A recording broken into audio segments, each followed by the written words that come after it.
Je suis venu à Rufisque pour faire avec les Rufisquois, nos concitoyens, l'état des lieux de la démocratie sénégalaise. Et nous nous sommes rendus compte que cette démocratie a dangereusement reculé.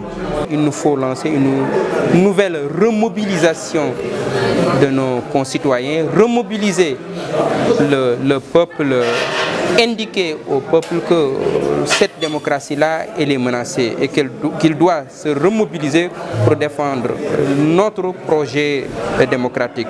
Donc c'est la raison pour laquelle j'étais venu à Rufisque pour leur dire qu'au sortir de la dernière présidentielle, en tout cas cette dernière présidentielle a consacré donc l'avènement de l'autoritarisme au Sénégal et que nous sommes sortis de la démocratie pour entrer dans un ordre autoritaire avec M. Macky Sall. Et l'opposition doit se réorganiser, doit se restructurer pour faire face et qu'il faut aller vers une nouvelle synergie entre la société politique et la société civile pour défendre notre projet démocratique. Retourner à Obélisque pour moi signifie quoi? Des marches, occuper les rues, occuper les places publiques.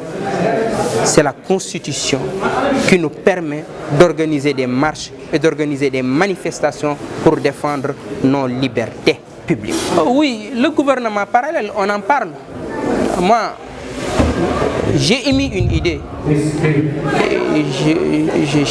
J'ai parlé aux leaders de l'opposition à travers une déclaration publique pour dire que devant les agressions, il faudrait envisager la mise sur pied d'un gouvernement parallèle. Donc, j'ai dit, mais je me suis exprimé dans un contexte précis, réellement. Le contexte dans lequel on venait de sortir de la présidentielle. Si on dit que nous rejetons les résultats sortis des urnes, si nous rejetons les résultats sortis des urnes, si nous refusons même de contester même ces résultats, je pense que l'opposition devait être conséquente avec elle-même. Tu ne peux pas rejeter et retourner chez toi à ce niveau. Et ce qu'il faut comprendre, c'est que nous avons voulu réveiller les citoyens, réveiller l'opposition, mais aussi avertir le président Macky Sall. Oui, l'opposition ne peut pas aller en rang dispersé à ce dialogue, c'est la voie de soi. L'opposition doit travailler autour d'une plateforme politique commune qui regroupe non seulement les candidats qui ont participé à l'élection présidentielle, mais les autres forces qui n'avaient pas pris part à la présidentielle, mais qui comptent dans ce pays.